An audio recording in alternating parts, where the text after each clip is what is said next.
Have you ever looked at your life and wondered why some people rise while others stay stuck? Why one person sees opportunity while another only sees limits? Stay with me until the end, because this story could change the way you see yourself forever. This is not about luck, not about talent, not even about money. It's about the mind and how one man changed his thinking before he changed his life. His name was Zayden Vale, 32 years old, working late shifts at a grocery warehouse in Chicago. Cold nights, heavy boxes, fluorescent lights buzzing above his head. Every morning felt the same. Wake up, rush to work, come home exhausted, sleep with anxiety in his chest. He felt invisible, like his life was going nowhere. One night, he sat inside his old car during a rainstorm. The windshield fogged up. His phone battery was at 2.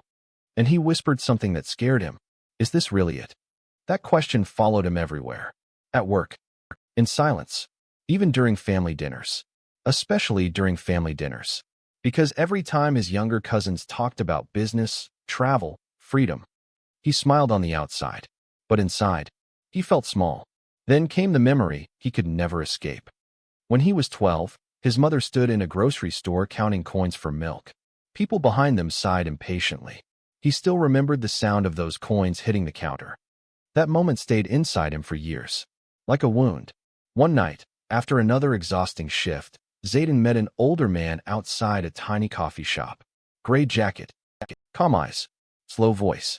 The man looked at him and said, "You don't have a money problem. You have a thinking problem." Zayden almost laughed. But the man continued, "Poor thinking creates poor habits. Poor habits create poor lives." Silence. Rain hitting the sidewalk. Coffee drifting through the cold air. And for the first time in years, Zayden listened. The next morning, nothing looked different. Same warehouse. Same heavy boxes. Same tired face in the mirror. But something inside Zayden had shifted. That sentence kept repeating in his mind. You have a thinking problem. Days later, he went back to the coffee shop. The old man was there again. His name was Orson Reed. No fancy suit. No expensive watch. Just calm confidence. The kind money can't buy. Zayden asked him the question that had been burning inside him. How do I change my life? Orson smiled softly. Then he gave him one rule. Just one rule. Stop thinking like a victim. No excuses. Simple, but brutal. But at first, Zayden resisted it. Because blaming life felt easier. Blaming the economy. His parents. His bad luck. But every night, those words hit harder. Stop thinking like a victim. So he started small. He woke up 1 hour earlier. No motivation. No dramatic music. Just discipline. Every morning, he sat at a tiny kitchen table with a notebook. The smell of burnt coffee filled the room. And he wrote one question every day. How can I become more valuable? That question changed everything. He started reading during lunch breaks instead of scrolling endlessly. He listened to business podcasts while driving. He learned sales online after work. Slowly, his mind expanded. But transformation was not clean. One afternoon, exhausted and frustrated, he skipped everything. He went home, ordered junk food, watched random videos for 5 straight hours. And deep down, he felt ashamed. Nothing is changing. Nothing will change. That voice returned hard. This is where his life changed. Because the next morning, he started again. No drama. No self-pity. Just another small step forward. Weeks turned into months. People around him stayed the same. Complaining. Waiting. Blaming. But Zayden was becoming different. One night, Orson looked at him and said, "The moment you control your mind, you stop being controlled by life."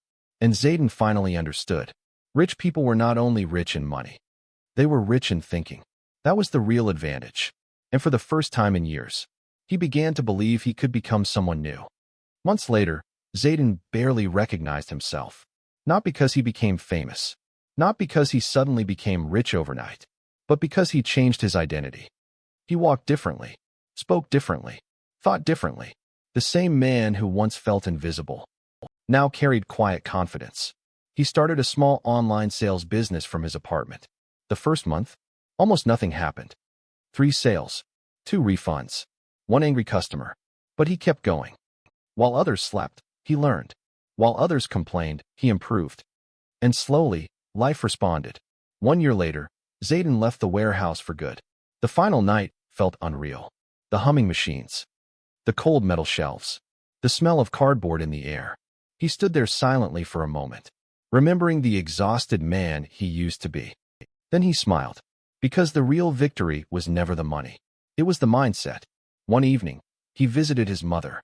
This time, he paid for everything before she could reach for her purse. And when she looked at him with tears in her eyes, that 12-year-old boy inside him finally healed. Years earlier, he thought successful people were special. Now he knew the truth. Most of them simply learned how to think differently. That's when Zayden said the sentence that defined his life forever.